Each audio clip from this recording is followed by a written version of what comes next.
I have about 7-8 minutes left, so I will address the EU-Turkey deal as best as I can. It was already mentioned that the deal was formally adopted on the 19th of March 2016.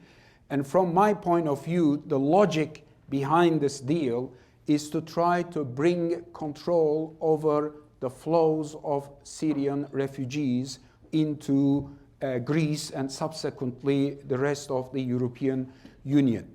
The focus of control there is the smugglers, the unscrupulous manner in which the smugglers will throw the lives of refugees themselves into danger. And I need not go into the details of it.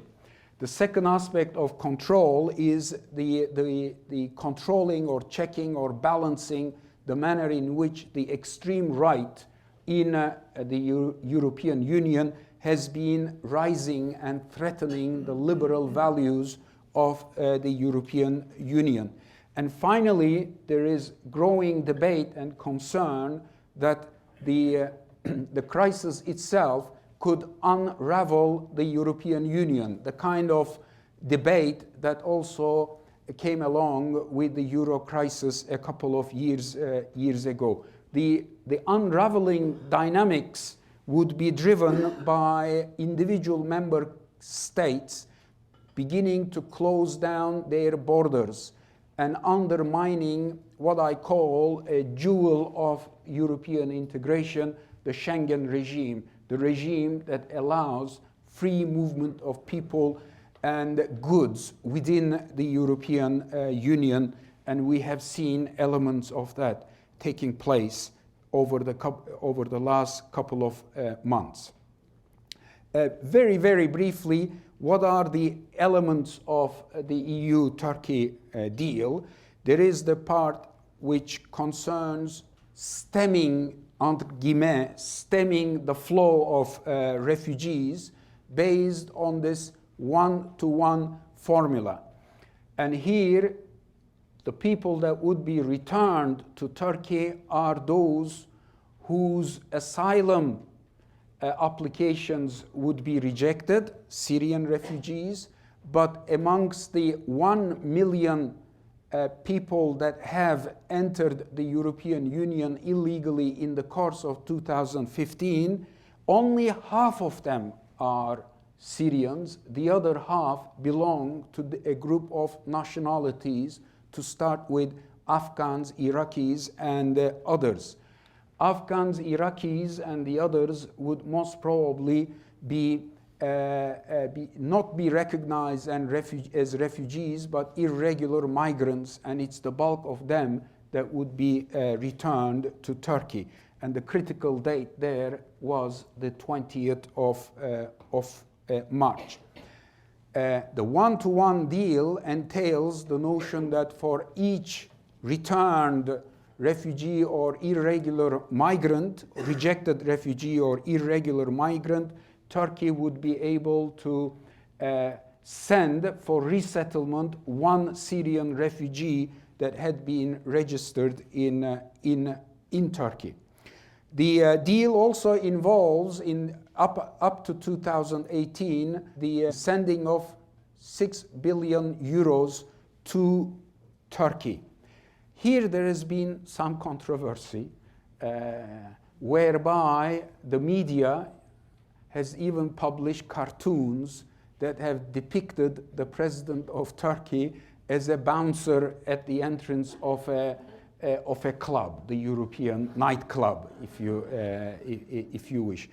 I frankly think that there is an ethical issue there, because the $6 billion is not a protection payment to such a bouncer, but actually it is funds that would be used towards improving the situation of refugees. The challenge here, rather than being ethical, it is a practical challenge. How is that amount of money going to be channeled into Turkey and into constructive use to the benefit of refugees.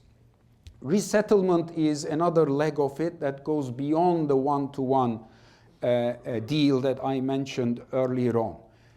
Now, the part of the deal that has received considerable criticism and also ethical issues have been raised in that respect is that the deal is tied to the application of an earlier agreement that was reached between Turkey and the European Union considering a readmission agreement.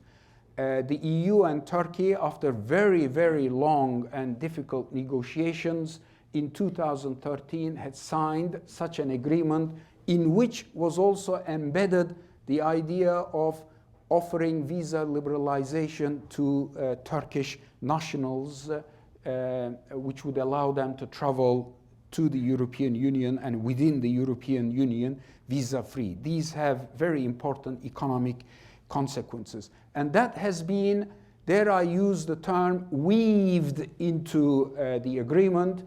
And just as the issue of the rise of the right wing and countering the rise of the right wing through this deal, especially for the Chancellor of Germany, Angela Merkel, was domestically important, this issue, the visa liberalization, is also domestically important in Turkey.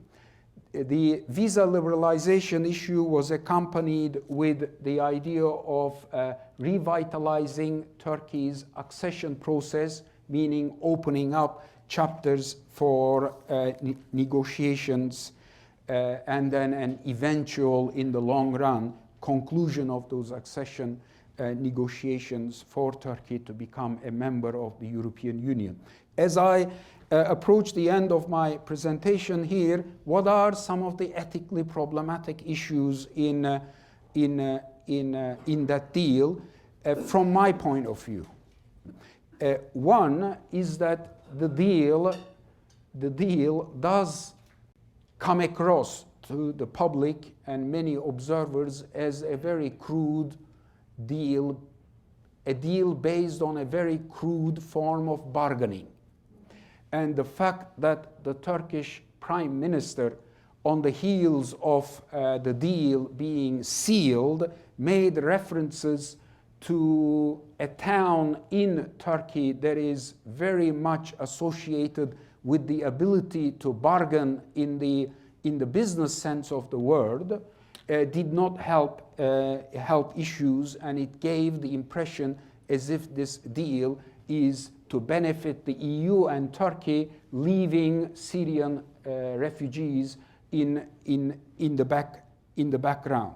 My perspective on this is that there is a lot to be said about this image. However, if this deal is actually implemented, I believe that it would be a case of win-win for all the parties involved. The EU, by bringing the flow under control and weakening the negative political consequences of an uncontrolled movement of people. I also believe, and this is the silver lining to the deal, that if both the Turkish and the EU side can actually make this deal work and implement it, I believe that the mood, the chemistry between the two sides may transform itself towards a more positive direction and have a constructive impact on Turkey's domestic politics and recent image of a land where liberal democratic values are undermined. There is also the issue of violation of law. The Human Rights Organization and UNHCR Commissioner, the new one, Filippo Grandi, did highlight the fact that on the basis of the Geneva Convention and the EU internal law, the acquis, each Syrian refugee or family will have its application attended to individually, and an attempt to deport en masse refugees or irregular migrants would be a violation of law. The deal incorporates elements that is, at least on paper, supposed to address this challenge there. One final area that has attracted a lot of criticism, an area that is very technical, time is very limited, but Turkey has signed the UNHCR, the UN Convention on Refugees, with a geographical limitation. Many people tend to use the term reservation. It is not a reservation. It is something that comes from within the convention. And according to the geographical limitation, Turkey grants refugee status to only refugees coming from events in Europe. Europe being defined as membership to the Council of Europe. But this does not mean that Turkey is not under obligation to protect refugees coming from outside Europe.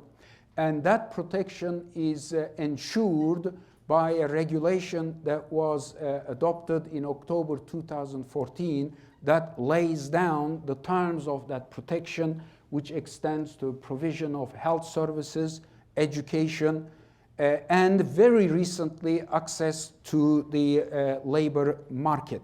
Let me close by saying that the key here, the crux of the issue here is going to be the actual implementation of this deal. And time will tell whether it is human rights organizations that will turn out to be right, or whether the positive aspects of the deal will actually prevail and